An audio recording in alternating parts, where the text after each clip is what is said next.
Hello mga ka-Titar! Herbal tips muna tayo for today. Alam nyo ba ang puno na ito ay tinatawag na tuba-tuba? Bata pa lang ako, ang pagkakalam ko lang dito, isa itong laruan para sa amin. Ang ginagawa namin dito, tuloy namin yung sanga. Pag pinutol namin sa banda rito, ginagawa namin itong yung parang mga bubbles. Yun.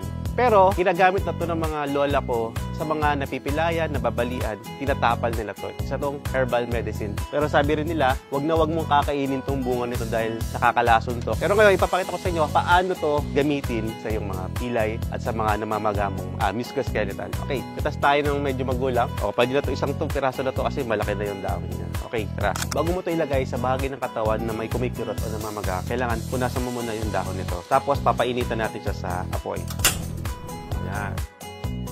Pagkatapos mong painitan itong dahon ng tuba-tuba, ilalagay mo na yung turmeric oil. O pwedeng coconut oil, spread mo lang siya dito.